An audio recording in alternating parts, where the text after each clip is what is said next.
Okay. This is the DRS train. Once a year is enough for that one, I think. I'm Peter Brook, I'm joined by Nedzo's F1 Gridbox and Yukari, and you're listening to the DRS Train podcast. That was a fun race. I think there's a reason that when I ranked every F1 circuit, I put Interlagos second. It rarely fails to deliver. I mean, a lot to take away from that. Another clinical weekend from Lando. Max, even if he doesn't win the title, he demonstrated again why he's driver of the season. Piastri's cracked. Twinkie Winkie's coming of age. Hamilton continues to self-implode. So yeah, a lot of good things to take away from that. Yeah, Interlagos is good, and like even if you don't like the results of the race or like just objectively the race pace and the passes and such aren't much, there's always usually some sort of story that delivers from the race. I think from this one it was a lot of the crashes, at least from people driving in the wet, and as well as some good performances from rookies and less than stellar performances from some veterans. Yeah, I think I said a couple of races ago. I think it was in actually I think it was the last race in Mexico. I said I wished for more races like that, and at least in terms of action and entertainment. And I think we got that in Brazil. Obviously, we've got two of the greatest circuits in Formula One history coming up. Actually, no, Vegas, and then two of the greatest circuits in Formula One history coming up in Qatar and Abu Dhabi. So I think we might end the season on a damp squib, but this also proves why Brazil is the it should be realistically the season finale of most Formula One seasons, either that or Adelaide. But I think that's a bit too much of a throwback. But yeah, I think that some people have come of age. Some people have come of age in the other way and gone back and regressed in their old age. But I think that this race has definitely. I think it's sealed the championship in terms of what's going to happen in terms of a result. But as you said, yes, I think that Verstappen's definitely proving why he is the driver of the year, even if he isn't going to win the title. Yeah, it's from his perspective. I mean, it was a weekend of damage limitation, but it's not enough. I mean, at this point, he's almost out of the fight. He's lost 10 points. Well, more than 10 points 13 points this weekend to Lando, who had another basically perfect weekend. So even though he's similar to 2015, if you think of him like Vettel, even though he's closing in on Piastri, Lando's just getting further away from it now. And I think now in Vegas, if Lando outscores him by more than 9 points, then that's it. He's out of the fight for the final 2 rounds. And even then, he would need to win. To take the title, he needs to win the next 3 races and the sprint and have Lando DNF twice, and then he can have it. or at least then that gives him the option that in Abu Dhabi he only needs to finish first or second, and he's got the title. But that seems somewhat unlikely at the moment. But yeah, I think I think Max has a pretty good chance of winning 2 of the next 3 races. I'd say Vegas and Abu Dhabi. His new engine's really on Vegas, and then Abu Dhabi. He's just historically always been good there. Like even thinking about 2020, he won that race against the W11. But realistically speaking, for him to win the title, Norris needs to DNF twice, and that's something you can't control. But if you do want to place bets, we are going to Vegas. Yeah. So even if he won, if he won every remaining race, and if Lando was second in all of them, he'd still lose the title by like 26 points or something. So it's not enough. So on that basis, it looks like Lando is probably going to take the title in Qatar, unless Piastri can really step it up. Yeah. If we begin with McLaren, so Piastri did not need this weekend at all. He hasn't been on the podium since Monza. There was some promotion. One of his sponsors had to change their promotional deal because his performance. Burger chain. Yeah. Because they were like, oh, for every podium you get a free burger, and it's like, well, actually, every time he finishes in the points, now you get a free burger or something. It's every time he races now. Yeah. Every time you see him, you get a free burger. But Lando. I mean, pole and the win in both races. He dropped a banana peel in the sprint and put up that water, which meant Piastri spun off. And Piastri to lose an easy 6 points in the sprint just off of that.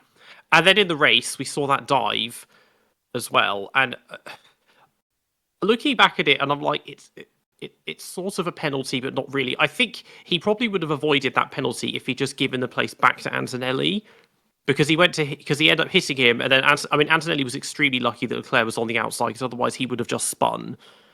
Had he done that, he might have avoided the penalty, and then that would have put him on the podium. But even then, the pace just wasn't there compared to Lando. Like, he just can't. No matter what he does, he can't keep up with him at the moment. And I don't know what's changed, but it's like nothing is working anymore. I'll just quickly say about the sprint. As soon as I saw those 3 drivers go off in a sprint, I was just like, we have 2003 Brazil at home. I thought it was quite funny that they just all spat off the circuit in one fell swoop. And to the incident in the race, this is another instance where ahead of the apex is ruining Formula One. And like, I'm sorry, but in my opinion, Piastri is he's got all the way up the inside of Antonelli, well before the corner and during the corner. He's established there on the inside, and Antonelli turns in. And although, yes, it's 3 wide, and it would have been difficult to maintain that through turns 2 and 3, Leclerc's left him buckets of room, acres of room. Like, you could grow an entire Amazon rainforest in the gap that Leclerc left. And yeah, I mean, people tried to say, well, Piastri wasn't in control because he locked up, but the thing was, he locked up, yet he was still in control. He was rigid to that inside line, and it's not like he diverted from that inside line, like, for example, Hamilton in Silverstone 21 or other incidents where we've seen drivers lock up and they kind of drift slightly out wide of the angle that you need to maintain the racing line. And it is just destroying racing, because all it means is that if you're established and ahead at the apex, you can just turn in on someone and then not get a penalty for it, because it was Antonelli turning in and then getting spat out again by the contact with Piastri, because that's how physics works, that sent him into Leclerc and therefore put Leclerc out of a race. So yeah, I mean, obviously not a bad a bad weekend for Piastri in terms of the points gap. He needs Lando to turn into he needs Lando to turn into him, and for him to turn into Lando if he wants to resurrect this title battle. But I don't think it's going to happen. I think that the tide has already turned. He's already on the bad side of the form graph, and unless somehow the car comes back to him, and unless somehow he comes back to the championship battle, I don't think it's going to happen. I think it's going to be kind of like the end of, maybe not. I think the end of 2015 is a wrong way to say it, because obviously Rosberg was winning all the races at the end of 2015. But it's that kind of way where you have one driver in in the best car who's doing all right and doing what he needs to do, one guy who isn't, and then a guy in a slower car that's dragging it to results they shouldn't be in. Obviously, Norris hasn't had a season this year that was on the level of Hamilton's 2015 year, but yeah. I think the outcome of the championship has been decided, if not mathematically, theoretically, unless Norris retires in the next couple of races, he does in 1989, or Piastri and Verstappen somehow gain loads of points, and I don't know how they do it. Yeah, as far as Oscar Disastry is concerned, Disastry. Yeah, thanks. After the summer break, I feel like maybe the car has gone towards Norris a little bit, especially after Baku. Might find out later that might have been like a team decision because maybe they found Norris to be a more reliable teammate, shockingly. But in regard to a sprint crash, yeah, it was bad. But I mean, two other drivers did get caught out of it, and Verstappen almost did as well. He did manage to save that, though. So that's not that bad. It doesn't excuse his poor race afterwards, especially with the incident. Did see a bunch of stuff on social media about the stewards having the British bias and favoring Lando and all that. You knew it was coming as soon as anything good happens for a British driver, but the point is missed in that Oscar put himself in that situation. He could have avoided that by being on pole, and he wasn't. Whether or not that's out of his control due to the car being better for Lando, I doubt that. I think it's just Oscar not being good enough, honestly. So. I'll just say that British bias doesn't exist when Ollie Behrman exists, because you get the amount of unnecessary penalties he gets is what I mean. Yeah, I guess, but nothing really. No great accolades for Piastri this weekend, and I only see him like finishing on the podium maybe once more this season. Ooh, once more this season in the next few races. I think that he might. He should finish third in the coming races. Maybe in Vegas, Mercedes might be in there, but in Qatar and Abu Dhabi with the car advantage, he should be easily finishing on the podium, even if it is third behind Norris and Verstappen. But I can see him not finishing on the podium in Vegas if previous years are anything to go by. But then again, this year has been so crazy with the performance fluctuating, with tires fluctuating. Who knows what tire performance is going to be like in Vegas? I don't know if we're going to have softs last 8 laps or 80 laps. So, yeah. Yeah, and I don't even think Pirelli knows right now what their tires will be like in the next weekend. No, but Vegas, pretty good for Mercedes. Max has his new engine. Ferrari's done well there as well. I think Piastri will get his podium in Qatar, and then I think Abu Dhabi is enough of a compliant track for the other teams where Piastri might not do as well. Speaking of Mercedes, Peter, do you want to go on and talk on about them and Antonelli and Russell? Big weekend for Antonelli. He's kind of walked all over George for the entire weekend. After that mid-season slump, he's really stepped up and improved. I mean, he qualified and finished second in both races. As I said, he was lucky in the sprint because, in the sprint, he actually saw that Lando kicked the water up and avoided the curb because of that. And then in the main race, if Leclerc hadn't been on the outside, he would have then spun and either been out of the race or just back at the back of the race. But then also, he was very lucky he didn't get any damage off of that impact because he got no damage. And then he hit Leclerc, and the tyre got torn off the wheel rim, and the wheel rim sheared as well because you could see a chunk of it broke off too. So from that perspective, very fortunate. And then right at the end, he was holding Max off and got his best result. It just needed an engine failure from Lando to cap it off and give him his first win. But yeah, he's improved a lot there. For once, being in Lewis Hamilton's old car has given him some luck in the reliability and the not breaking down front. Yeah, suddenly it works. Yeah. Yes. Yeah. Mm. And Russell, there wasn't really much going on for George, was there? It's quite surprising, actually. He didn't. Yeah, he was very, very not there the whole time. He didn't really put up much of a fight against Max, where Max got past him. That was very Michael Kimmey 2006. That move. He just wasn't quite on it all weekend. I mean, something that I kept seeing all the different publications were posting, and it's really hard to take them seriously when they do this. As saying, "Oh, Kimi has the new record for most points in a season by a rookie." I was like, you can't knowingly post that when you know that point systems have changed, because Lewis in 2007 got more than twice as many points as Kimi using this point system. So it's just not. It's like when they said, I think it was that there was somebody who started outscoring.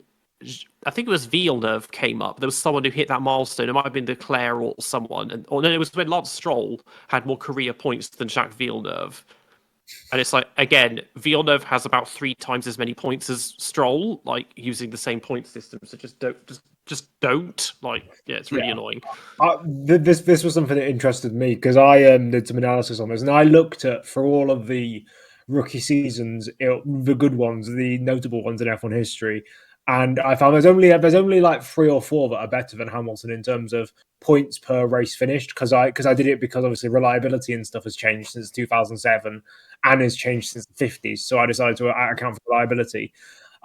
So the only better rookie seasons I think than Hamilton in 2007 were Fangio in 1950, which is a bit of a cheat. He had an average of if he'd have done the full 17 race season like Hamilton did in 2007, he would have got 425 points as opposed to 165. There was Jackie Stewart in 1965, who I believe would have got 280, 290 points in that same system, and Clay Regazzoni was about the same. So yeah. Clay Regazzoni in 1970. I don't think there was any other ones. I'm trying to think if there was any that I've forgotten there, but I don't think I have. Those are the 3 main. But even with those, it's such a difficult comparison to make because, well, shorter seasons and also the reliability and everything else. It's not. Whereas you can realistically compare now to 2007 because it wasn't that long ago, and the circumstances are not that different. Yeah. But yeah, that was just an annoying little stat. But they basically, because Ferrari self-destructed, they've basically secured second place in the constructors now. And as we all know, for some reason their car loves Vegas, so they might do well there, and there might be a win or a 1-2. Something, as long as it's not McLaren, I'll take that. But we'll have to see. Yeah, Mercedes this weekend. Not too much to say. Glad Kimi's or Andrea Antonelli, whatever you want to call him, he's bouncing back from the slump in the midseason. I think that's a good trait of all the rookies this season. They do have their lack of form in the season, but they always seem to come back in some way. And I'm good to see rookies generally do well, as opposed to prior seasons where we've either had none or terrible ones of recent memory. Let's see. So as far as Russell, he did gamble on the mediums for quality because everyone else, the softs weren't lasting the whole lap.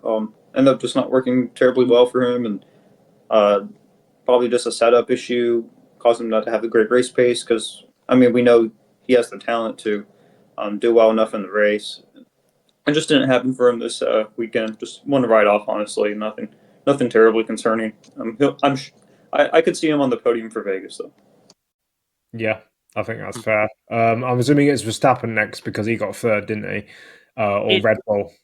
It is, yeah. It's Verstappen. So, for Red Bull in general, it was a weekend of 3 or 4 halves, to be honest, because he. Ever since they introduced that new upgrade package, all he's done is complain that the car has no grip and is just undrivable. I know that Max likes to exaggerate, but you can see how much he's been struggling. And this weekend, he just about scraped that 4th place or 5th place or whatever it was in the sprint, the qualifying, and then got 3rd because of got 4th because of capacity crashing. But then they tried changing the setup and somehow made it even worse for the race, and he gets knocked out in Q1, which. Yeah. And the funny thing is, of course, Yuki also did, but that 0.3 gap stayed there. That when the car is undrivable, that suddenly Yuki's closer to Max, but he's never faster than him. And so it was Red Bull's first double Q1 elimination since 2006. They said it was Max's first legitimate Q1 elimination ever. And I'm like, okay, well, with Red Bull, yes, I'm surely he was out in Q1 with Toro Rosso at some point. He might not have been, to be fair, that car was good enough that he could just pass through as long as he didn't make any daft errors. Like, you got to think the Manners that year, the Saubers. So maybe it was, but but then I thought to myself, okay, well, the only way they can salvage it, they have to start from the pit lane, and they gave him the new engine, so he did a Hamilton 21. I mean, it was just the whole race. Like, even with the thing is, that puncture he got right at the start, that didn't even phase him that much because he got to pit during a safety car. But a lot of people they got out of the way because they're like, we can't fight Max, so we'll just let him through. And then he does the move on George, and he almost got Antonelli. And you could see why at the end Lando was concerned, because it's like, well, Max started from the pit lane and finished only 10 seconds behind me. And you just like, if they hadn't changed the setup like that, although he still needed the new engine, that probably made the difference. It's like he could have maybe won the race if he'd been starting not from the pit lane. I don't know. Carry on. If he'd qualified better, it might have made the difference. But it's like, it's an amazing performance, but it's just not enough, because he's lost 14 points this weekend to Lando, even though he gained 8 on Piastri. He's still just too far behind. I do think that that if he hadn't had that puncture, he was already up to like 12th or 13th. I think that without that puncture, he would have maybe he would have gone. I think he would have been on pretty much the same strategy, because the tires were a bit weird this race. But I think that he would have got Antonelli definitely for second. Thing is, he was on hards when he pitted, and he said the hards were terrible. So, Yeah. and because he'd done that, he then got to do two. He got to do medium and then soft. So, or medium, soft, whatever it was. Yeah. I don't think he'd have carved them up as much if he'd stayed on hards, because the tires. This is something that's driving me kind of nuts, because the in the past few races, I feel like we're getting even more complaints than normal about the tires not working and being useless, and it's just like. It's insane, really, because these cars, they're engineered to perfection. They have so much grip and everything, but then they become undrivable for the drivers, because the tires are fucking useless and they just don't have any grip. And it's just that you can see how Pirelli are just wrecking things, because they don't even seem to. It's not like at this point, it's not like they're even deliberately trying to make bad tires. They just don't even seem to know what they want from them. Because I mean, they were very fortunate that this weekend ended up being a 2-stop race, because everyone was like, okay, because they're talking about bringing rules to make mandatory 2 stops next year, because that worked so well at Monaco, didn't it? And then they bring the hardest compounds they have for this weekend, but then because something was going up with the track surface, that meant that it just ended up being a 2-stop, and the tiniest smattering of rain in the sprint race, and all hell breaks loose as well. It was such a weird weekend. I don't know what's going on with the track, but yeah. You see, usually Brazil is a 1-stop, because although you have a lot of heavy traction zones in the middle sector, you don't really get much speed from them, and it's not like you're constantly. It's low speed corners. That's why.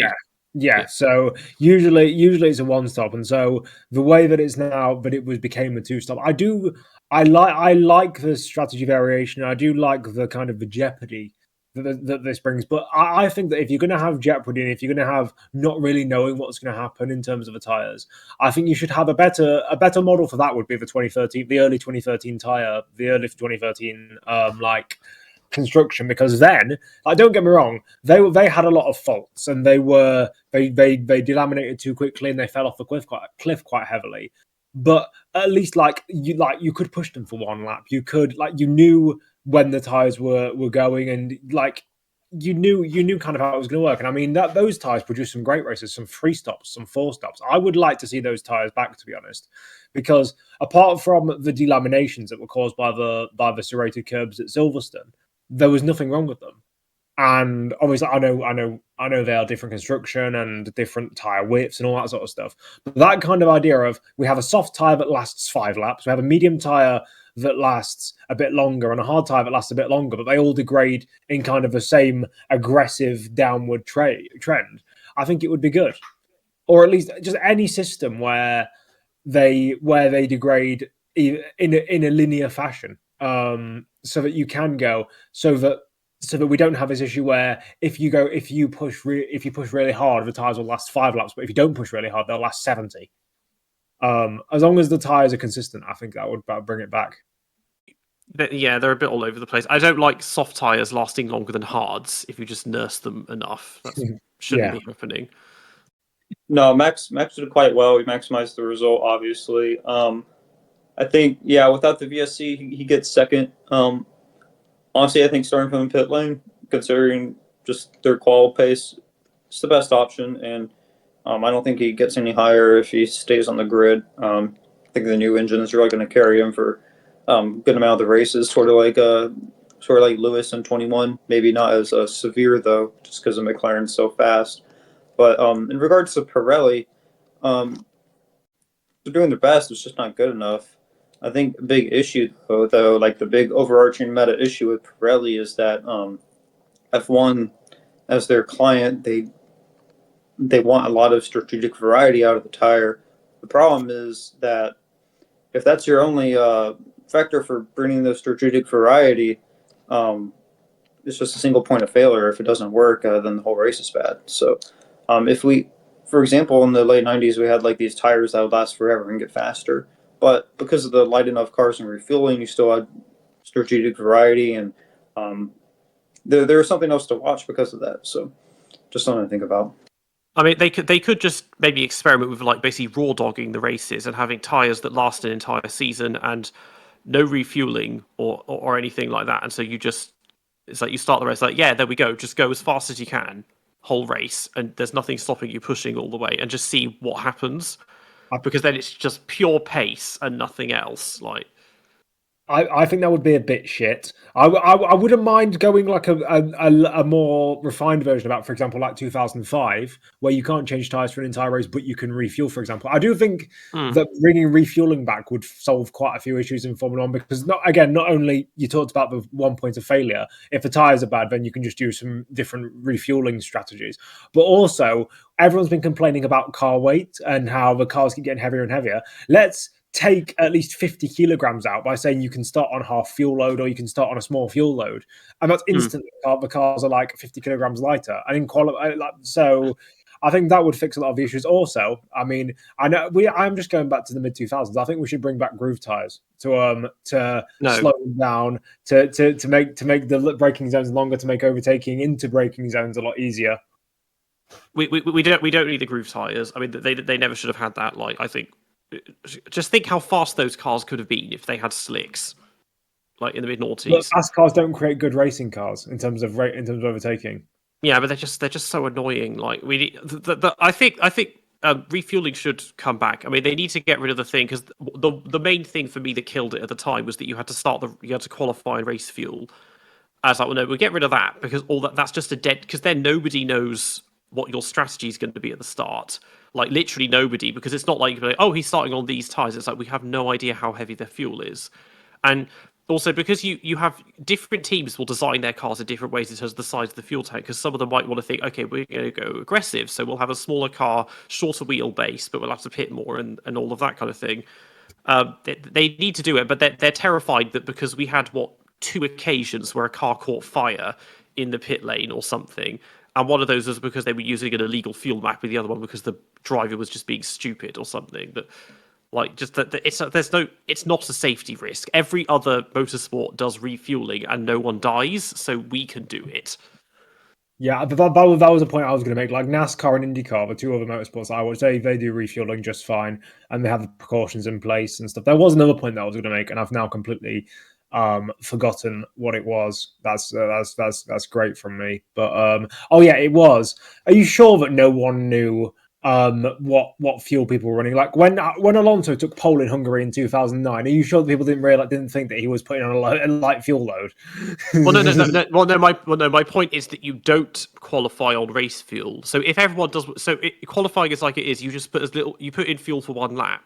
Yeah. Because then otherwise, like when we had cases where like, the Williams are near the front, it's like, they must be running low fuel because they're suddenly fast. That's what I'm saying. So you do know what the strategies they were running now. Yes, that was the problem at this time, is that it was a dead giveaway. Is my point is get rid of that, because if everyone's doing 1 lap, doing qualifying as they are, then we go into the start of the race. We have no idea how much fuel they've put in, who's going to pit when, and how. Within the first few laps, you'll start to suss out where it is based on their pace.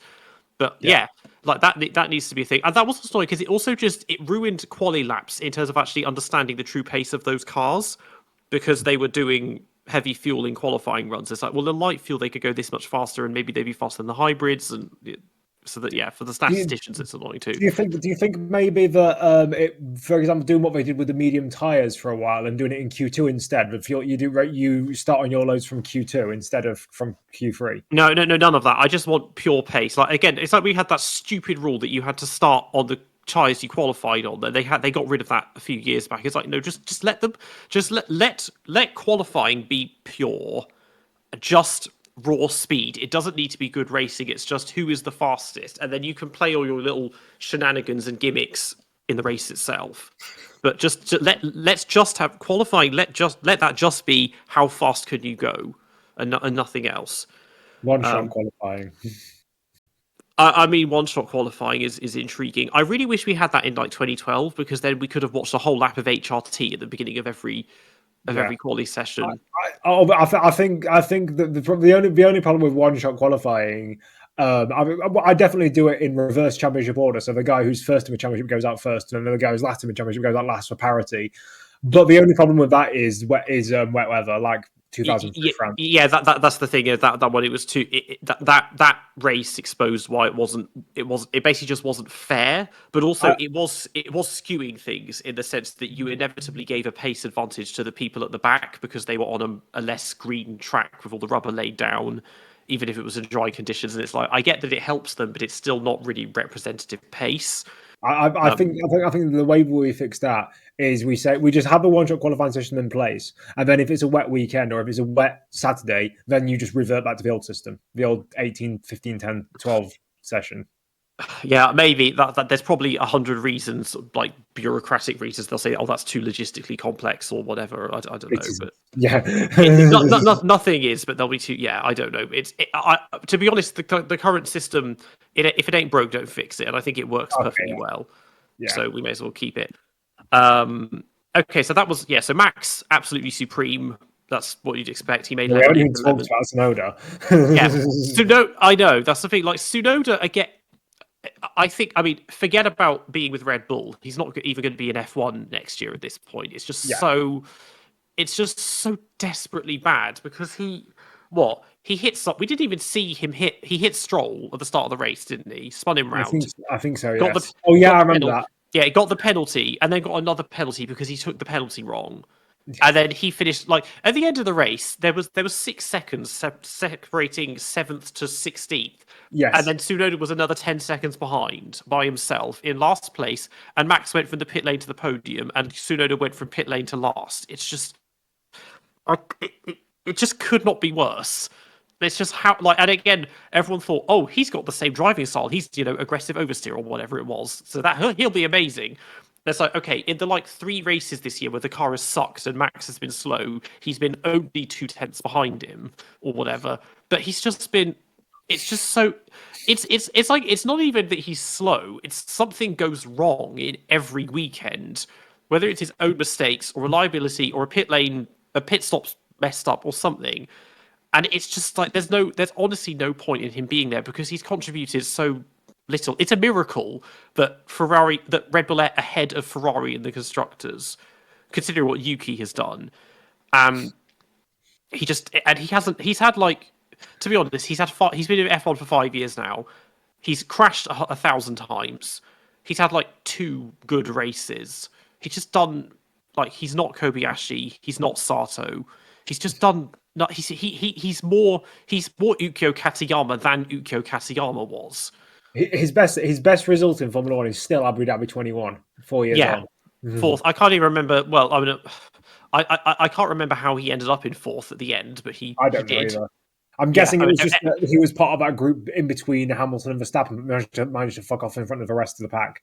And then he was never lapped to be that high up. He was just obviously everyone was somewhat distracted by other stuff going on in that race to focus on AlphaTauri. But yeah, he found himself there. But otherwise, he's come nowhere near podiums.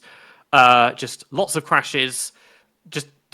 Just milling about, and it's like a performance gap this bad. I mean, okay, it was worse with Lawson, but that was for 2 races, so it's not fully representative. Yeah. But you could talk about Dave Walker or Ricardo Zanino or Hector Revoque or whatever, and it's but even then, was it really quite as severe as this? Because they at least got points. Of course, it was back in the day when 2 cars finished every race, so yeah, you would get points, but. It was never this bad with Gasly, Albon, and Perez. They got podiums. Yeah, I know, and I can't. The thing is, because I did that video analysing this, and people have been talking about this. The cows come home. Is it just that everything is rigged in Max's favour, even though it clearly isn't, because he's complaining even more than Tsunoda that the car's undrivable and nothing is working, and they keep fucking setups up?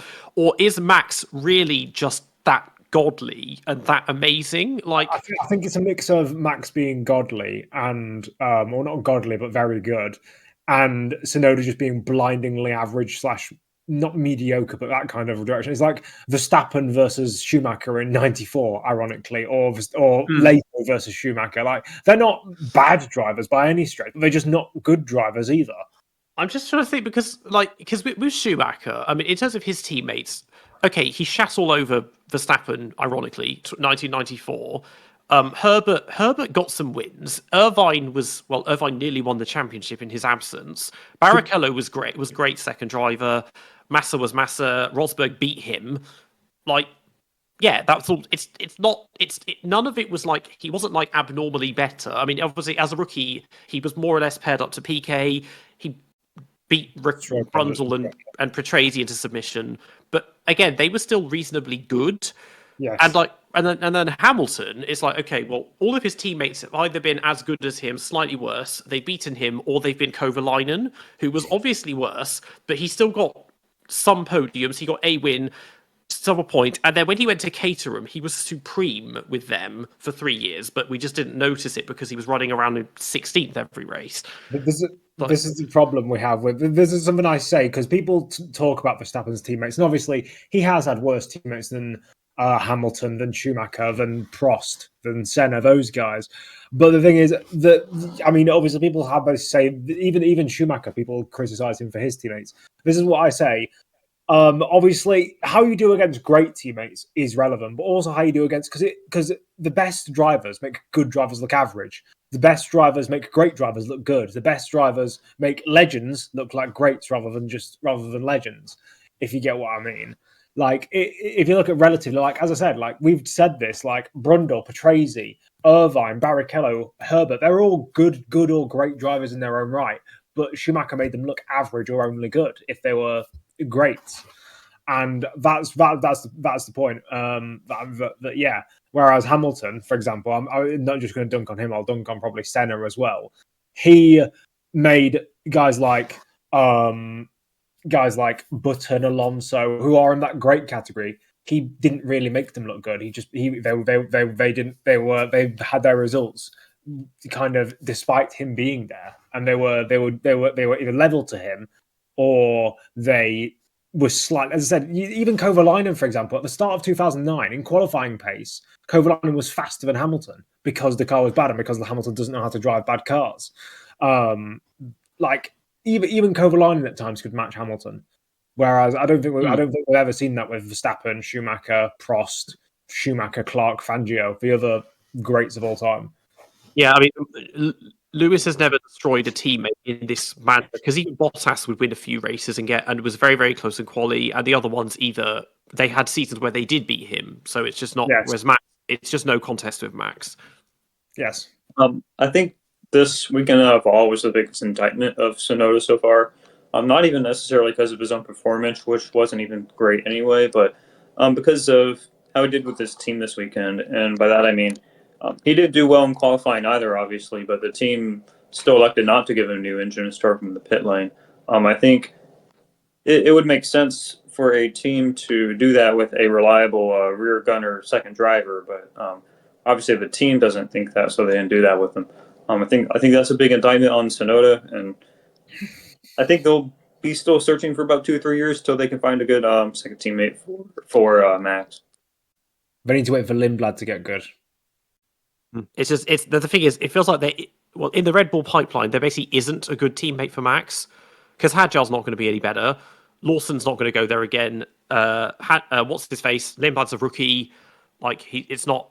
There's nobody that's ready for it. So they need to either maybe accept they can't win the championship next year and make a car that everyone can drive, or we just continue this charade, or they just become a one car team, because it's not like Tsunoda is even useful as a second driver in terms of getting in the way, or causing, or crashing at certain points to cause perfectly timed safety cars or anything of that nature. He's just, I mean, if anything, he just risked being disruptive to Max in this race. I think that I think it's definitely the case that they're going to gear that car to be more user friendly for that second driver, because I mean it's realistically it's going to be Hadjar, and I think of all of the drivers that have come and gone in the past couple and since 2019, with the exception of Perez, I think Hadjar is definitely the most prepared for it. He's the one that he can crumble under pressure. We saw it in Australia. We saw it but pretty much only in Australia, to be fair. There's not been any other major showings from him where he's genuinely shown that he can't match it. And he's just been quietly prodding along. I think that he could definitely, although I think more on the smooth side when it comes to his driving style. I think that he is the one who could be the exception to the rule. And again, I don't think he will like match Verstappen, but in a car that is neutrally handling, similar to 2022, for example, I think he could do what Perez did, which is just be there and be helpful. And they won't be fighting for the title. I think that'll be. We don't know who's going to be the best team, but I don't think it's going to be Red Bull because they've had problems this year and they've done other things. I think it'll be like what McLaren was in 2009, what Red Bull was in 2014. Not horrifically off the pace, but just not fighting for wins every single weekend. But yeah, I think that Verstappen doesn't have to look over his shoulder just yet. Not until we see how Lindblad does. And even then, even if Lindblad is the next best thing, he's going to take at least 3 or 4 years to get properly settled into F1 and maybe into that Red Bull senior seat, depending on how Hadjar does. But yeah, I think we're happy for the future. Has Lindblad actually signed with them? I can't remember. No, he hasn't. No, he hasn't. Everyone's just decided it's happening, even though it hasn't been. Because it's pretty obvious. Because I think it's obvious Hadjar's going to the main seat, so that leaves a seat open. I think Tsunoda, he could go out to Racing Bulls, but there's no reason for him to because he's going back and forth, and he'll be 6th year in F1. And he's in a junior team. Like who else have we got? You've got Lawson, who I think he's luckily I think he's going to keep his seat because there's no one else available, and there's no other options. Like who are you going to bring in? A Yuma Iwasa? No, we could have had Yuri Vips, like we just could have could have Dan Tickton. Yeah, least Formula One team. I think ideally for Red Bull, for a second max driver, they need to reliably be the best Racing Bulls driver. So I prefer Hadjar over Lawson, but Lawson's been doing fairly well recently. Hadjar isn't like a step above him every single race like he probably should be. So a little concerning for him if he becomes the next Red Bull driver. Maybe one more season would be ideal for Hadjar to see if he could, but we don't have that luxury. You can't keep Yuki in that seat next year. It's just not tenable. And yeah, it wouldn't make sense for him to go to Racing Bulls either. I think the only reason he's in the sport now probably is because of the Honda partnership. But even then, that baffles me because what good is a partnership if it makes you look bad? Like with Oscar Disastry and the McDonald's thing, like they had to pare back their ambitions on that one. So I think Honda, their best bet might be to like just send him to Super Formula in a Honda engine car and just like try to capture the local market a bit. Plus, Honda isn't even working with Red Bull anymore. It's Ford next year, so that's even more reason. This is going to be what, the 4th time Honda have pulled out of the sport, or 5th time now? They just they can't. Yeah. They just can't stick it out, can they? They do like doing a bit of Honda Koki instead of Hokey Koki. What was it? So the original Honda Works team in the 60s, that pulled out due to Joe Slesher's accident. Then they came back with Spirit in the 80s, and then to Williams, and then to McLaren. And then they pulled out because of a recession in 1991. Oh yeah, the Japanese recession. And they were meant. Then they came back with BAR. The Honda Works team, and then BAR in the 90s and then pulled out because of the credit crunch, and then they came back again. 2015? What's his face fucked them off, and then they pulled out again. But then Red Bull were like, no, you can't go. So we'll just keep your engines and just call them Red Bull powertrains or some bullshit. And that, I don't know. This is no credit crunch. Yeah, that's the thing as well. The testing ban and everything. The amount of rules that we still have that are a result of the fucking credit crunch, which was 17 years ago, as a cost saving thing. It's like, no, we don't need this anymore. Let's bring testing back because we need the third drivers to actually learn how to drive the bloody cars. Or put them in there for sprint races and sprint weekends. Yeah, maybe I think that's the thing as well, because I've been like the sprint. If nothing else, make the sprint championship its own championship, like the Jim Clark Trophy, so that the points count for the main championship, but there's a separate sprint one because I've been doing the points. And if we had that, Max is leading the sprint champ. I mean, he'll have won every sprint championship. Do that, and you get a little trophy at the end. Say, yeah, I won the sprint races. But that also gives them an excuse to put more sprint races in as well. So that's even better for Formula One. I guess if you like the sprint races, but it's also people might push a bit harder for it because they're like, well, actually, this might actually mean something. If nothing else, I can get this little trophy that says I'm the best sprint race driver or whatever. Yes. But do that. But yeah, there's all this stuff. There are loads of rules left over because it's like, oh, we had to save money 17 years ago. It's like we're not short of money anymore. That's not needed now. The only problem with bringing back testing is the cost cap. I know you probably just have to increase it by a lot, but I'll just get rid of it. It's fine. It's annoying. Yeah, honestly, I'm more of a preference for like the purity of the sport and such, and making it as open as possible. I think testing would help with that. Just seeing the best combination of man and machine you can get without limitations. I think that's what the sport is truly about. A couple points on Honda. One, hot take: their Earth livery from 2008 is one of the best in F1. Secondly, they are supplying Aston next year. They're not fully getting out of the sport. Yeah, they are with us. I can't remember if it's Honda or if it's like it's going to be one of these like Mechachrome things or something, and they're just going to. Oh, it is real Honda. Don't worry. Yeah, it's actual Honda. No. I mean, the 2007 livery is far better than the 2008 one. The 2007 livery is utter dog shit. I'm not having you say that. It's 2008 not- okay. The 07 one. Whichever one is the Earth one, that's great. I don't Yeah, care. that one is the 07 is the Earth in space. The next year was the white with green and that really shitty Earth map. It's okay, but like no. The 07 one was fantastic. I thought Different isn't always good. Just look at me. Yeah, but it was just different because it was the first like non-livery since like 1967 or something because there were no sponsors. It was just that obviously it didn't work because that Earth Streams thing, like even though climate change is very on vogue and trendy, who's heard of bloody Earth Streams or even talks about whatever that was now? So it didn't go the test of time.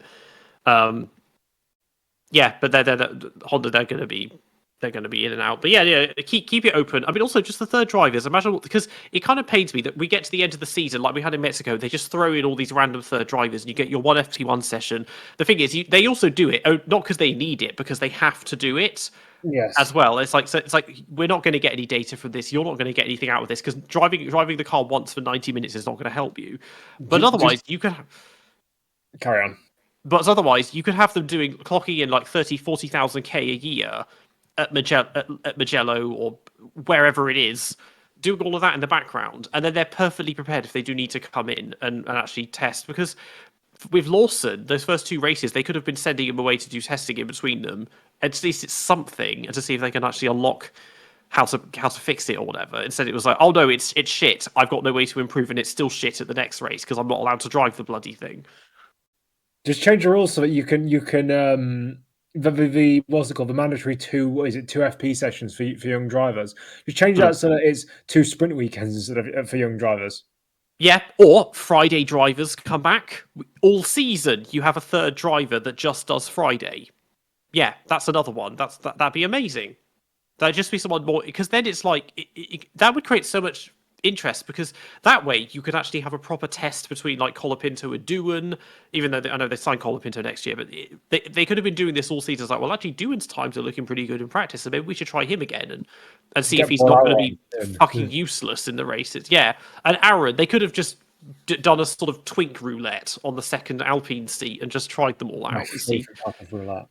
Yeah, but it's just basic stuff like that, because again, they got rid of that because of the credit crunch and cost cap garbage, and it's like we don't need that anymore. It's not gonna. They got rid of third practice drivers in 2004 now. No, they introduced them in 2003. They had them up until 2006 or 7. But like again, it's like it's not going to bankrupt a team just to have to make a third chassis. Like, just let them. And also, it is a spare when you get red flag races and you have to start again. I don't know, all of that. Yeah, T-car. a lot of things they need to fix. Okay, that was a long segment on Tsunoda. Haas next. So yeah, Bear Boy, go. Yeah, so P6 finish. What was he? 20 seconds ahead of that massive fuck off train from 7th to 16th. Something like that.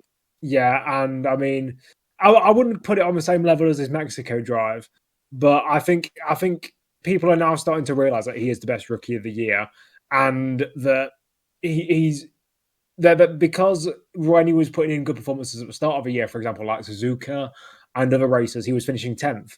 I don't know why it's the case that people don't pay attention to good drives when they aren't for the top 5 or 6 positions. It baffles me. It's not just this year. It's not just like DTS fans. It's always been the case throughout F1 history, which is, I mean, that's probably why I rate Maldonado so much, because occasionally he would just genuinely pull off a stunning drive in that Williams. But yeah, it is the case that that people genuinely just don't rate any drives if they're not like if the commentators and if the media doesn't pick up on it, and it does bore me. But I'm glad that people are now starting to realize that Behrman is at least this also proves why Ferrari made the mistake signing Hamilton, because with Sainz you had someone who was going to be decently there, could beat Leclerc on his day, but overall was just a good, not number 2, but just a good solid pair of hands who would help develop the car and help with everything else. And he was also easily disposable when a better option came along. Whereas with Hamilton, you're stuck with Hamilton until he says he's gone. And if Hamilton decides to retire at the end of next year, that's fine. But if Hamilton says he's going to stay on until 27, 28, Ferrari aren't going to let him go unless he's literally crashing the car every single weekend because he's the biggest name in F1.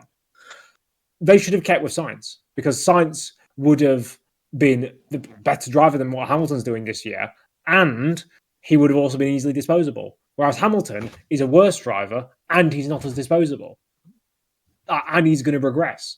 So, like, in an ideal world, I genuinely think that if Hamilton wasn't the most marketable face in F1 right now, and in arguably in F1 history, I think that Behrman gets into that car next year, and that might be coming from a slight place of bias, but I think he deserves it, and he's been performing better than Hamilton this year. But because Lewis Hamilton is Lewis Hamilton, and because of the marketing he brings in, and because of the experience he has, he's going to stay in that seat until he wants to leave. Now, Behrman did quite well. I don't think everyone's on the board of him being the best rookie. For me personally, he's tied with Hadjar. However, if Behrman does continue the form until the end of the year, yeah, I'll say he's the best rookie. Don't worry, I'll back you up on that one. No, he did quite well. I wonder how much of it is the car or Ocon not doing as well. We'll have to see, but they'll require a little bit more analysis on the practice sessions and such. I don't have the time to do that personally. Maybe you do, Nedzo, because you love Behrman so much. I'd say it's a mix of things. Obviously, the car has got better in the past couple of races. I can't deny that. And Ocon has also been stinking it up. But again, even people do dunk on Ocon for being inconsistent and for not always performing at the best. But you got to think this is a guy who stacked up well against Alonso, stacked up well against Perez, stacked up well against pretty much every single teammate he's gone up against. He's at least matched or been slightly worse than. And there is a good list of teammates. And also Behrman is also, I think he's on 40 points or something this year. He's only about 18 points off of Kevin Magnussen's record for the most amount of points a Haas driver's got during a season. He got that in 2018. So if he gets, I think, 18 points in the last 3 races, he could break that record, which would be quite kind of good. But yeah, I mean, obviously I said that I think he should be the one going to Ferrari next year. But if he doesn't, it's not the end of the world, because he can keep developing, and he can keep ironing out his inconsistencies with Haas, kind of more out of the spotlight. Because if he spins out of races by doing dumb stuff in practice in a Ferrari, then he's going to have all the spotlight on him. But if he does that in a Haas, people still clown on him, whether rightly or wrongly, but he won't have the same light on him. So I suppose a second season in Haas won't hurt him, but it would. I think that put him into that Ferrari next year, and at least on some weekends he'll match Charles. Even if he doesn't match him overall, he'll do something special. I don't know what has have done to that car, but that pace is genuine as well. They've Yeah. suddenly become the fastest mid. Well, I say Behrman has become the fastest midfield team because Ocon. I can't remember the last time Ocon got out of Q2 or Q1. He just that like it's just gone completely. And yeah, it is a bit strange to see him being beaten by a rookie when he was supreme against Alonso and Gasly. And this race last year they got that double podium with Alpine. It's just something has just decided to stop clicking. In terms of best rookie, the jury is very much out though with those between Hadjar, Antonelli, and Behrman, because they've all had good races, but they've all had like desperately bad performances. I mean, to be fair with Hadjar, the only real howler was the very first race. And it's like, okay, he's never driven in the wet before in the very first race. But with the others, I mean, Antonelli, he took out Max in Austria, he took out Leclerc in Zandvoort. Beyond that, it was mostly mechanical problems that the reasons he wasn't getting points. Whereas Behrman has had a lot of penalties. He did that pit lane thing in Silverstone. It's all a bit all over the place. Like, in terms of best driver, I mean, Antonelli has the advantage. He's by far the best car, but yeah. I was about to say, I don't think that Antonelli is in the question because although he's had the best teammate and the best car, which kind of exacerbates any sort of comparisons, he has just kind of, for the first, I'd say half of the year, he was, apart from Canada, he was nowhere near George. Whereas Behrman and Hadjar have at least, I mean, Hadjar's got a much lower benchmark of Lawson, and he's been comfortably better than him throughout the entire year. I'd argue that Colapinto has done better than Antonelli this year, especially recently because of how well he's been stacking up against Gasly. Even this race, for example, although he was worse in qualifying and was quite far off in qualifying, in the race he was in that same train as Gasly, and although Gasly finished like 6 positions ahead of him, that's literally about 5 seconds. So yeah, I think that they've all had their plaudits and they've all had their downfalls. And this is what I was saying to Ciaron the other week in Mexico. That I think that Behrman's lows have probably been the lowest out of anyone in terms of like Australia, Silverstone. I'm trying to think of the other races where he's been off it. But those have been very, very low points. But his highs have been the highest of anyone. Like Hadjar's podium in Silverstone was not as good as Behrman's P4 in Mexico or his P6 here.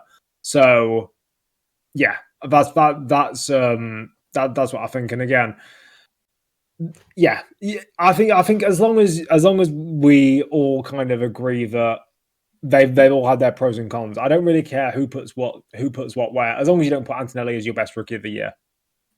But if we're going to talk about Hadjar, I guess as rookie of the year, we should move on to Racing Bulls. Because this seems to be a circuit that suits them, because last year they did very well, and that was in the wet, and this time in the dry. They got both cars in Q3, both finished in the points. I mean, that was a very, very large train behind Lawson by the end. But, I mean, yeah, they had for them a better race, and they were never going to stand up to Max, realistically. But, yeah, seemed to work reasonably well for them. They hit each other on the final lap, didn't they? Did they? They had contact on the final lap, I believe. Oh, is that why that train was so huge? Potentially.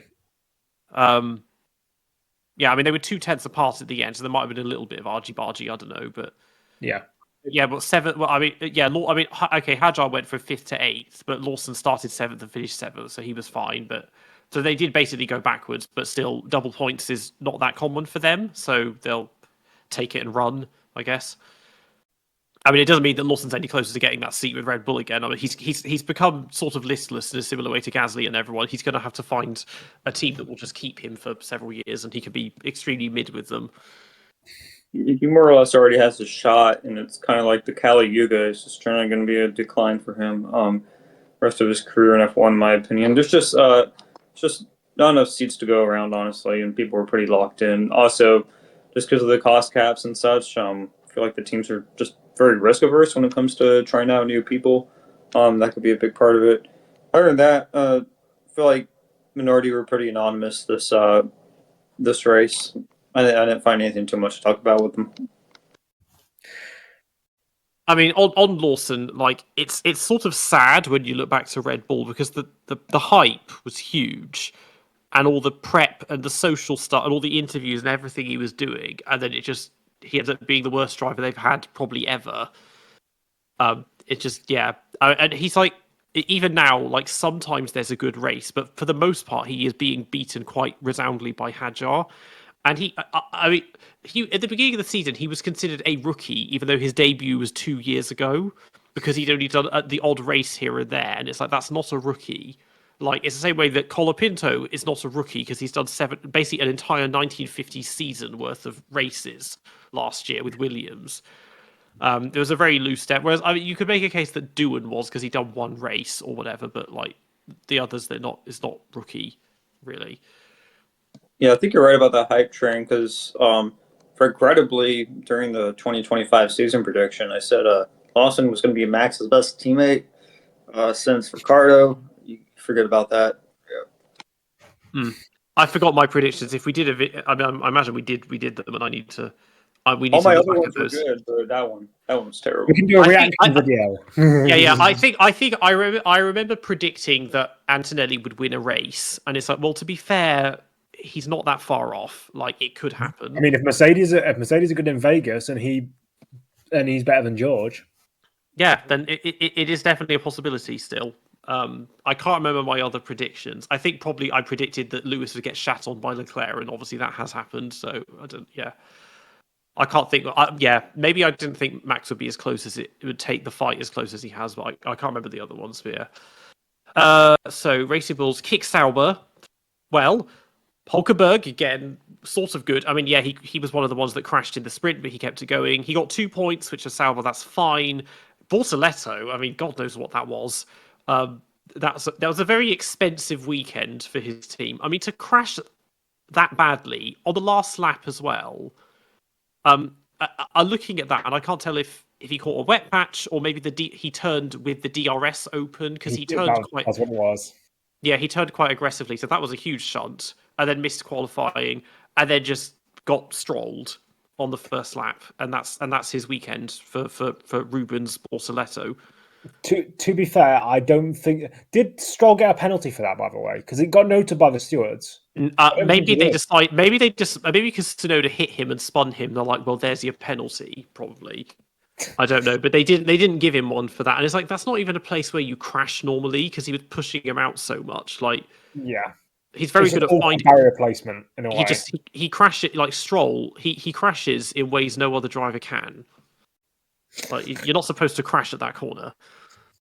Yeah, not a good look for Bortoletto. His crash into turn one. Everyone's saying it's the DRS, and yeah, it's true. But what never happened if you just didn't turn and brake at the same time? You basically just twisted the car in someone else's dirty air on a wet track. That's totally on him. Independent of the DRS, I think it might still happen anyway. It's pretty rough. Not really savable. In regards to the Stroll crash, he could have backed off and been a little more patient, I guess. But Stroll still wasn't excusable. I think my analysis of Stroll, based on all of his incidents, is that he might have a good kinesthetic feel for the car on the limit, but his spatial visual wasn't there. I feel like he hyper focuses on some parts of the track, like with China 24, Brazil 24 this year, and so he kind of loses sight of stuff that's going on around him. Because I mean, he can have good pace. I think that's up to him, just getting lucky with focusing on his kinesthetic skills, but it's not consistent because you can't tie it to his position in space and time. That's kind of my indictment on him. Yeah, I think that's quite fair. Yeah, I do think that Bortoletto should have been a bit more cautious, trying to go even if he hadn't been put in the wall. Have you seen anyone ever go around the outside of that corner? I don't think that he would have made it stick. Even first lap at Brazil, I don't think that anyone's going to make that happen, really. Yeah, I think that Stroll definitely was at fault. But I think it was more kind of 70-30 for optimism and stuff like that. So, yeah, not a great weekend for Bortoletto. I mean, yeah, the crash in the sprint definitely was his fault. And, yeah, I mean, he just needs to kind of recover from that because we joke Rubens Bortoletto, but, yeah, it's not a good start to your rookie to your first ever race in your home country, is it? He just isn't. He's just not that interesting. Like, had a Yeah. pretty sensational junior career, but this year has just been kind of average. He's got less than half the points of Hulkenberg. He's just going to become another mid-Brazilian, basically. I mean, I think he could become a more consistent version of Massa, maybe. Maybe not a little bit less of the pace of Massa and a little bit more consistency. Speaking of Massa, what happened with the court case? Because I don't think it ended. I don't recall news that they come to a verdict or whatever. It was quite awkward actually, because Martin Brundle was doing his grid walk and he saw Massa and he did mention it, and he said that Felipe said some PR answer about, oh, we're like, he's like I've got to ask about the court case, and he says, oh well, we're fighting for justice, and it's like, okay. But yeah, I don't know what's actually happened with it. Brazilian lives matter. So because I know that I tried to follow it, and I know that they made some really weird cases, the prosecution and the defense, or however it works in a case like this. And there was talks that they might just give him a massive payout as compensation. That's realistically the only thing that he can get, because he's not basically giving him a 1 year's salary or whatever. Because I don't think they're gonna undo that race result. They're not going to undo the race result. They can't because of the FIA prize giving happens at the end of every year, and once that has been finalised, the results are finalised. Yeah, you can't. It's never been just. Yeah, you can't do. I mean, the thing is, if you do that as well, it's like everyone that got points in that race, that gets taken off of their career record. I imagine Nico Rosberg would be all up in arms. It's like, oh, I've lost a podium now because of that, or something, which would be funny. But I don't think that would. Yeah. I think that I think it is financial gain that he's looking for. I think because obviously, if he'd have been a champion, all of his future contracts would have then been more. Like even if you are Damon Hill, for example, who is a bit of a mid champion, like he went to Jordan and Arrows and got massive paydays because he was a champion. Like Massa could have done that. Maybe not a Ferrari. I think he would have only got a small pay rise by getting the championship, but definitely at Williams. If he'd have gone to Williams as a champion, he'd have probably got twice or triple the salary. But they'd have collapsed even faster. Yeah. Under Claire. They would end up like Lotus, having to pay their drivers 19 million for a bonus. But yeah, I think he was looking for something in the region of like 80 million euros for basically lost salary, because you got to think like 10 years worth of salary as a champion. It's probably about an extra about 80 million years. That's about fair.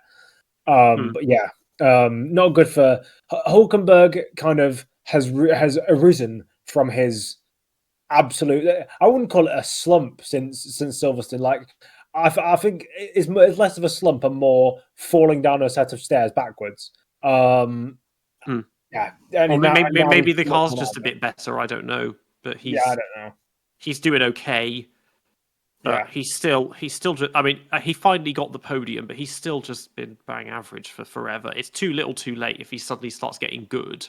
Now, when he's 38 now, like it's too late. Like the thing is, like in his prime, let's say like his Force India years, he was very good some of the time and average the rest of the time. Now he's very good some of the time and mediocre the rest of the time. That's the problem he's got. He was getting bodied by Checo that whole time as Force India as well. Not necessarily. 2014 he was better. 2015 I think he was as well. But yeah, but Checo got like half a dozen podiums in their time as teammates, and he got none. Yeah, podiums aren't everything. No, but that Anyway, we would make such emphasis on never getting one until now. But yeah. To be fair, every time they had a chance at a podium, he usually had bad luck, or was just kind of right there. I'm trying to think of who's after Sauber. Alpine. Quite early for them to talk. Not Ha as well. I mean, they're talking like they've won the championship because they got 2 points this weekend, one in the sprint and one in the race from Gasly. So his pace is okay. Colapinto was no different than ever. Still out in Q1. He got hit by Lewis, which probably isn't his fault, and then otherwise we just didn't do anything. And he got his extension, so he'll be in the car next year. But it's kind of hard to say like how amazing they're doing because the car just is so slow, except this weekend for some reason. I will just say on Colapinto, because he did get hit by it was on the pit straight and Lewis just drove straight into the back of him. I made a funny, at least I thought it was funny, a joke on Twitter, because it resembled. Do you remember in Bahrain 2008 when Hamilton ran into the back of Alonso, and then Brundle said Alonso failed to accelerate coming out of the corner when in reality Lewis was trying to the back of him. I said that it seemed Colapinto failed to accelerate out of that corner. I thought it was quite funny. I mean, the exact same thing. In the Bahrain example, I think you can make a case for Alonso basically brake testing him because he was so slow out of that corner. Whereas with this, they're both going full throttle. Hamilton had a toe. He pulled out too late, basically. The thing was with Bahrain 2000, the fact that it had to go to the stewards and Renault had to show the throttle trace to show that Alonso was on full throttle, I think is mental. But I think that I mean, a side note, by the way, that incident, I was documenting every single incident from Lewis Hamilton's career, whether it be a solo incident like a spin or going off, making a mistake. And I've gone through and looked at all of them throughout his Formula One career. I'll do this with Verstappen as well, because I'm going to eventually do a video on the amount of how clean actually are they, or how dirty actually are they. And this is in his career. So you've got spins, mistakes, but also incidents with other drivers like crashes and speeding in the pit lane, all that sort of stuff. And this is in 400 races, because I think Lewis has now done his 400 races, and 400th race including sprints. He now has 282 incidents. Just a lot of them are quite minor ones, or they're ones that get suppressed and we're told to forget about. I mean, he's only had 30 retirements out of that, so it's that's why it's a lot. In most cases, it's quite minor incidents. Yes. Again, that's everyone else's fault, though. They just turned in on him. Yeah. Okay. Well, they manipulated the race or whatever. Yes. Yeah. Alpine, I don't have terribly much to say other than poor Colapinto, victim of poor racecraft. Let's just say that. I'm truly trained. Colapinto's doing pretty well this season.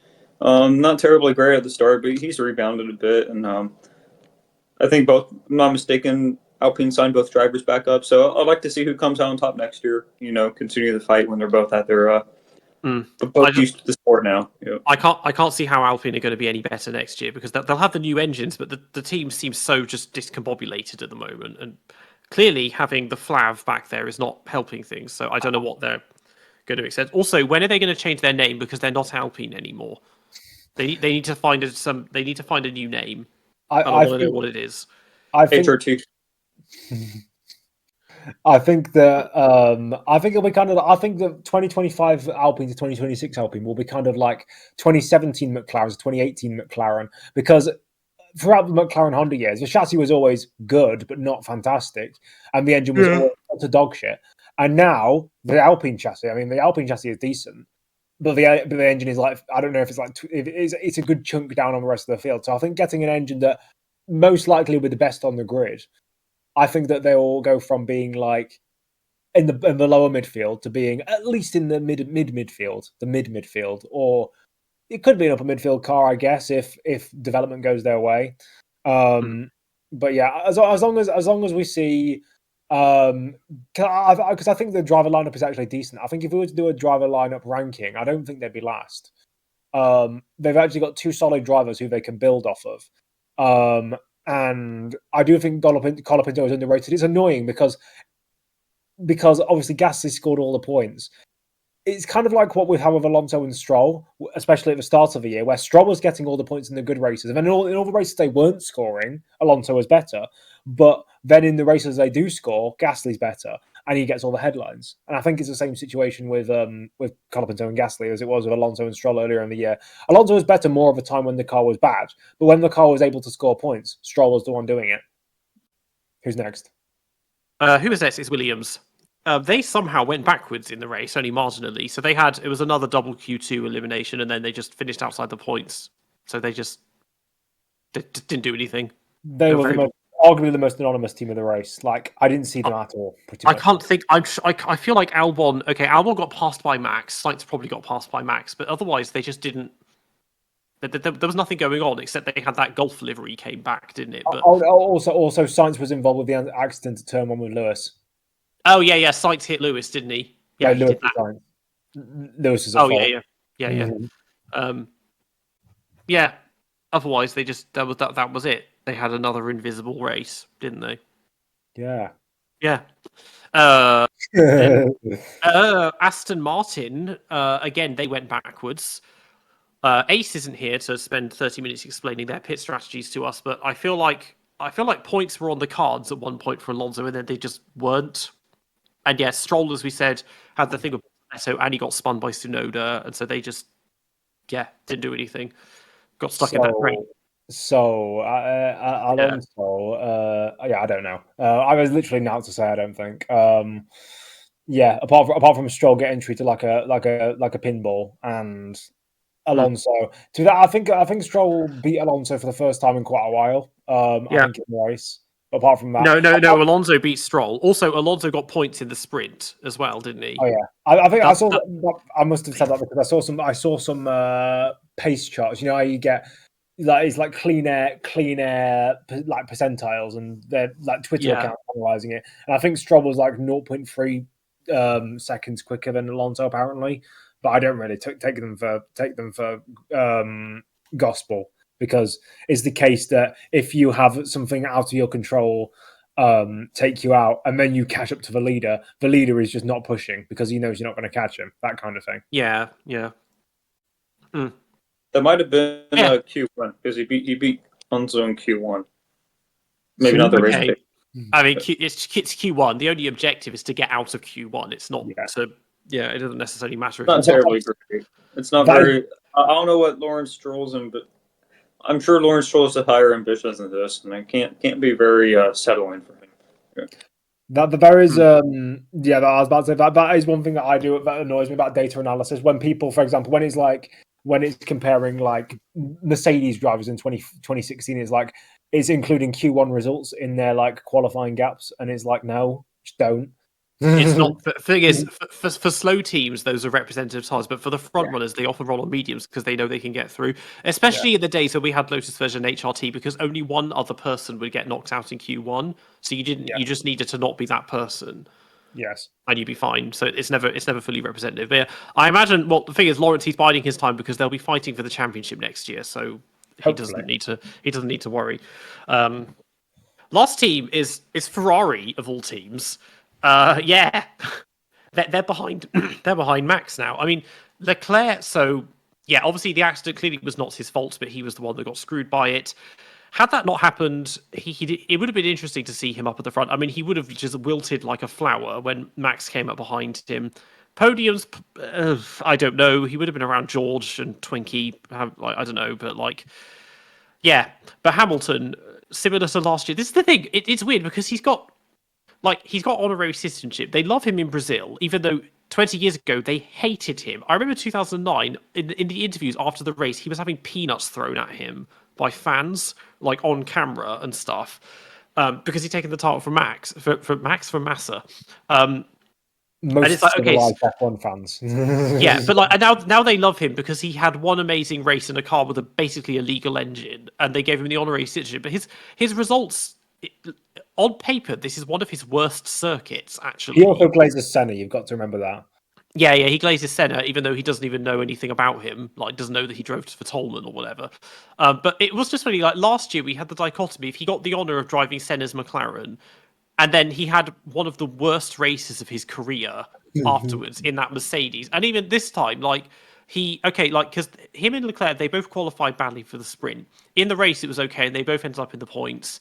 But then he qualified 13th for the main race, and then there's the contact with Carlos, and then he goes and hits Colapinto himself. He destroys his floor and it was just and then they just gave up. And like he because he said himself at the moment he has to just try and find enjoyment where he can because it's so shit.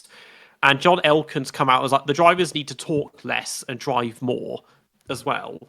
But in terms of like throwing Veerman in the cars, like you may as well, because what is Lewis bringing? Because he's on the marketing side of it. He's been very he's not because he's not fighting for wins or even podiums at the moment, and he's not in the championship, he's been kind of invisible. Everyone's talking about Lando and Max and Antonelli and people like that. And like he's being really resoundingly beaten by Leclerc, and Leclerc is getting found out, I think, as well, that he's really not he just isn't him. And he's gonna be the first Ferrari driver in forever to get no podiums in the season. In every race, he's running in 7th. So because Tsunoda is useless, he's always the slowest of the front runners. But then he gets helped by the fact because there's a massive gap to the midfield, he can pit at the end and get some good laps in or whatever. But he's just like, this is not. It's just getting worse and worse. And now this is without question his worst season on record. Because even last year he managed to win races.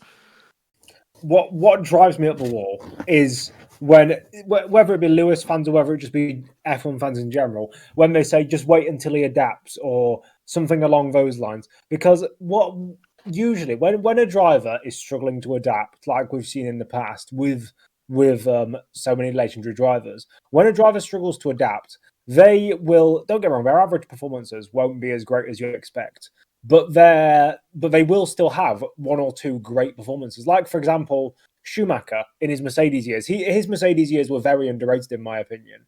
But like, for example, 2012 was the perfect example of that. Like, he still had like 10 or 11 great drives that year that kind of went under the radar. We've seen it with like, for example, even Senna in 1994. He was on pole by multiples. He was on pole by seconds. He was able to even momentarily control the car. I'm trying to think of other examples. But essentially what I'm saying is, even if a driver struggles to adapt and is half the time not there, they will be there half or a quarter of the time because they're great drivers. But Lewis, I think he's just lost it because, like, China was don't get me wrong, he had to do well in that China sprint to be able to get the win. He didn't, like, although yes, it was mostly track position and tyres that got him that win.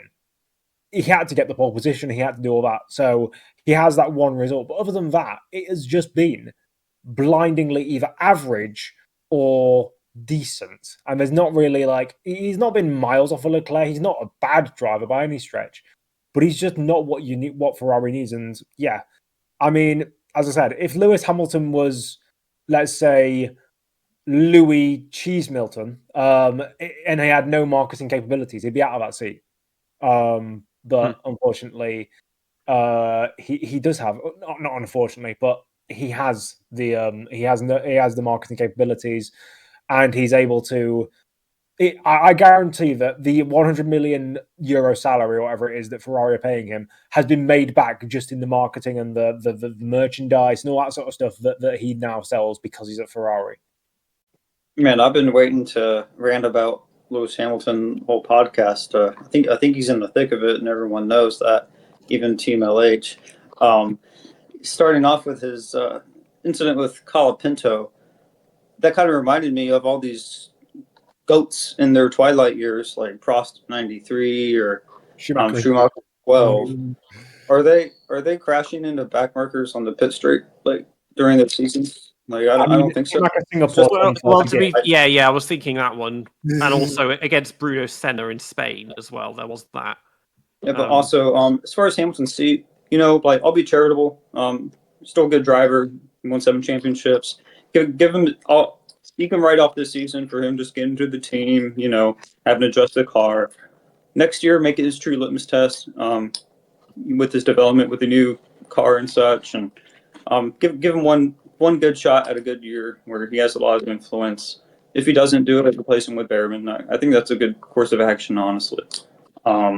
Also, didn't he say something about himself being like the first Brazilian or something to drive for Ferrari? Well, he was good. The first time you've seen a Brazilian flag in a Ferrari in Brazil. Yeah, right. I don't know if that was. I don't know if that was intentional as a middle finger to Massa because of the lawsuit or something, or if it's just him. Maybe, but also low key, Rubens Barrichello erasure will not be tolerated. Great driver.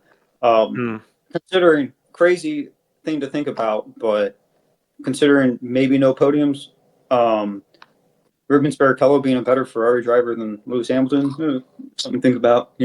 That's I mean, the last driver to never get a podium with Ferrari in a full season was Ivan Capelli in like 1992. I know, in like 1992. Like I don't know who would. Before that, If you talk about actual 4 seasons and completing every single race. Yeah, I mean, in the 80s, they always got podiums at least with like Stefan Johansson and Berger and that. I don't think there is one. If you don't, even going back to the 50s and 60s, the Oh guys. okay. Well, 1980 there were no podiums, but they were they were defending champions, and yeah, it wasn't their first season with them. I mean, Jody Scheckter, his first season with Ferrari, he won the championship. Yeah. I'm trying. There's probably if you can look back far enough, you'll probably find one of a no podium season. Luckily, the guys from the 50s and 60s, they the ones who did the 4 seasons were like really good. They were the 2 works drivers usually, like Jackie. Yeah. Tony. But it's just such a different way of doing it back in the 50s. That yeah. But it's not good. But yeah, it's also like if he like Leclerc hasn't been brilliant either this year, but they should not be behind Red Bull in the Constructors' Championship, which is just behind Max. Because I mean, like Lewis he won that sprint in China, but sprints don't count. And then like his only really good race, let's be honest, has been Silverstone, which he's always good at Silverstone. But even then, he didn't get the podium, and he got beaten by a Sauber. Yeah, and he made many mistakes and could have got past that Sauber. It wasn't like it was. Yeah, I mean, he crashed right in front of me like 3 times. It's just it's been. I didn't know how it was going to go with this, and I think the hype was off the charts when we found out he was going to Ferrari.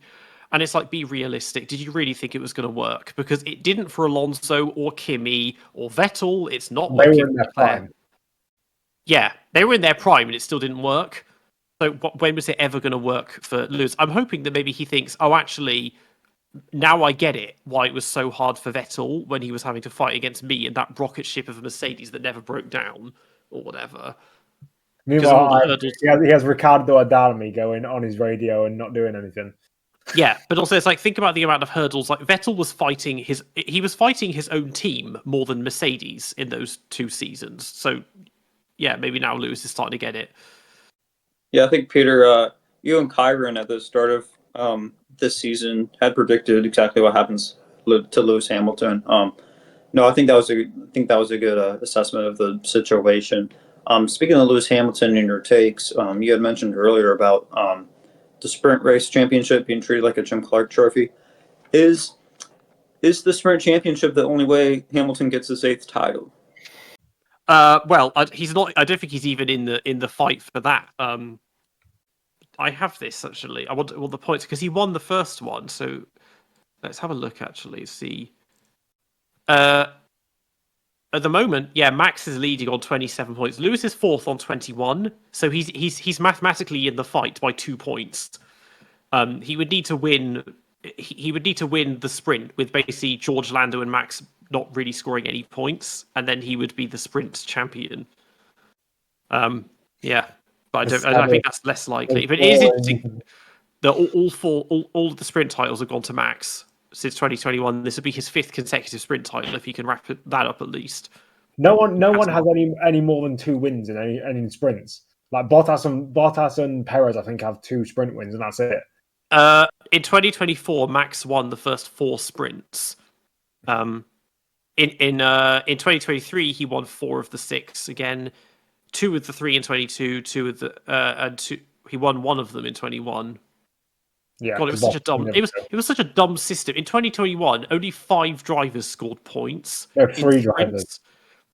No, 5. Well, no, in total. Oh, okay.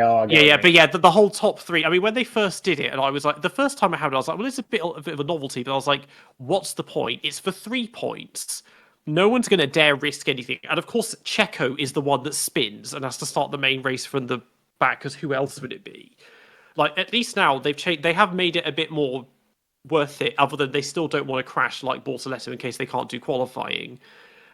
Maybe they should just cram that all in on Friday, actually, because then if you crash your car, you got overnight, you can fix it. Maybe. I do think they should. There are better ways to incorporate. I do think that in general they should extend the point system, because as we've established, reliability has improved a lot since 2010 when they last changed the thing. People have said increase it to 12 drivers in the points. See, as someone who watches IndyCar, where everyone gets points, or NASCAR, where everyone gets points, I do think they should go down that route. Maybe 15, maybe 16 drivers getting points, because nowadays, when do we ever see like 15 drivers or less finish a race? We don't. Like, unless Yeah, it's an absolute crash fest. I mean, the train in this race behind Lawson, to see that the cars that close together, but only 3 of them get points. To be that close to points, it's like they should. Yeah, Can you imagine the amount of scrap, the amount of battling that would happen though if they were all fighting for points? That would be amazing, and it would mean that you wouldn't just see drivers hobbling around the back in sprints. Then you could increase it to 10 or 12 drivers getting points in the sprints, and then it's trickle down economics. Essentially, this is why. This again is why. If Ronald Reagan ran Formula One, this is why as well. It's like I have no hype for like Williams or Aston Martin in races, because it's like they're just going to be 12th and 13th. They're not going to do anything, and they're going to be like, what was the point of this? Like, we've come away with nothing, because no one breaks down anymore, so we can't salvage anything. Yeah, I do, because obviously I think the main worry is that you don't want to just give out participation trophies, but I do think that like extending to 15 drivers and the points would make it better, because as I said, you very rarely get, like, it's usually get 18, 19 drivers finish a race, and even though that's quite a lot of a percentage, there were races in the 80s and 90s where like 6 drivers finished, and you didn't have enough drivers to fill up the points, and there were drivers who retired like late on in the race that would get 6 but not be classified, so they didn't get the points. Yeah, that's big. I think a lot of people forget the number of people who actually crossed the finish line was often smaller than the classified finishes, because people would run out of fuel right at the very end. So you would have races where literally 4 people crossed the finish line out of 26 cars. I think to myself, like, it just looks inexcusable. It's like, how did they tolerate that back then? Both the drivers, but the sport at large is like, why can't we? It's supposed to be the peak of motorsport, and the cars don't work. Whereas Group C are doing cars that can run for 24 hours, and it's not a problem. It's because they went in pursuit of speed with all the turbo engines and stuff. And then, like, if at that point you decide to go for reliability, you get what 40 got in 1995 when they came into F1, and they were finishing every single race pretty much, but they were 7 or 8 laps off the pace because they'd gone for all reliability. That's the problem they had at the time, because everyone was gearing towards speed, and it doesn't matter if you finish every race if you're going to finish 7 or 8 laps down. So you may as well finish a third of them and get podiums. Like that's the problem they had. Like people like Andrea De Cesaris get a bad rap because although yes, he was a crash-prone, crazy nut job, an Italian, he wasn't as bad as people say. Like I can guarantee. I need to do some statistical analysis on this, because I guarantee that of his 147 retirements from 208 races, that like only a third of those, maybe at most, will be him crashing. Maybe the majority would have been mechanical. He must have had some serious. I know he was sponsored by Marlboro. He must have had some serious backing, because he managed to stay employed for 14 years. Yes, he did. But he bounced around back market teams. He like in the late 80s. He was at Real, BMS Scuderia Italia, Minardi, I believe, at one point. I mean, like, yeah, he was there. I mean, he was still good though. Like, he was still like, even as late as 94, he was getting regular points for Sauber. The thing is, his only real chance of a front runner was McLaren, and that was his first season, and he blew it. Like, well, I mean, Alfa Romeo in 1982 could have gone to something. Like, if he'd have won that race in Long Beach, I think his career would have been a bit different. Because, I mean, kind of like Maldonado, when he got his win, people were like, okay, he can do it. It's just a bit more on a rare occasion. I think if De Cesaris had won in Long Beach in '82 when he crashed out of the lead, then he would have potentially had a better career trajectory than what he did. Wasn't he flipping off somebody that hadn't blocked him, and that was why he crashed? He was navigating Raul Berzel, who was getting in his way while lapping him, something like that. And he was trying to lap him, and then there was black smoke from another car that had blown up because they just left those at the side of the track back in the day, and he didn't navigate it properly and just crashed. Yeah. Yeah. just 1980s things. Yes. Okay. Well. So yeah. That overall, that was a very entertaining race. I think people were concerned it wouldn't be good because we realised the rain isn't going to come, and it didn't come, but it still ends up being good, even without Max charging through. There was a lot that went on. In terms of the title, I need to I think mentally accept it's not going to be Max and go back to how it was a couple of months back when it's like, okay, well, if nothing else, we'll have a new champion. It'll be either Oscar or Lando. I just really hope that that he can. The thing is, I think No, not quite. I was going to say Lando could theoretically take the title in Vegas, but not quite because of the sprint and that. It really needs Piastri to step up and find his form a bit, because I think it's too much to ask for things to fall into place enough for Max to win the title. I don't think that's going to happen. Yeah. Yeah, realistically, Norris needs a DNF twice. Not good bets. I mean, he could do better, but still, like that's probably the most likely way Max would win. No, I think Max will win 2 races, Vegas and Abu Dhabi, like I've said, but still won't be enough. Too little, too late. Yeah, and Piastri could get in the mix a little bit, but no indicators that he will. It's just a possibility. Anything's possible. Yeah, I think so. The only thing I'll say is, if we wanted to be guaranteed a close title battle, we should have just embraced the playoffs and brought NASCAR playoffs into F1. Even if Max somehow does win it, we're going to have this constant thing hanging everyone's overhead of, it was the engine failure in Zandvoort for Lando that cost him 18 points. Because that's the other thing, is that if that didn't happen, he would have a title lead now of nearly 70 points. So it would basically be done and dusted at that point, and that would give him a lead of almost 50 points. So he could legitimately take the title in Vegas if that hadn't happened. But I'm not sure if it's actually physically possible for Max to win the title.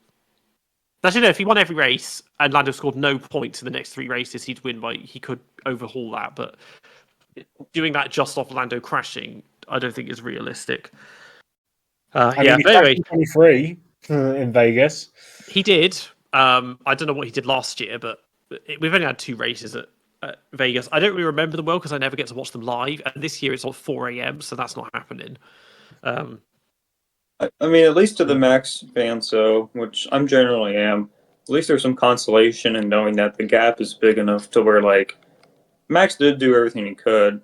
I think it would feel a lot worse if it was like a 5-point gap and Max lost it because of like Spain. That would just be a disaster. But yeah, that's because it was Spain. If you think he maybe finished 4th or 5th, he could be 10 or 12 points closer. That's a bit of a difference.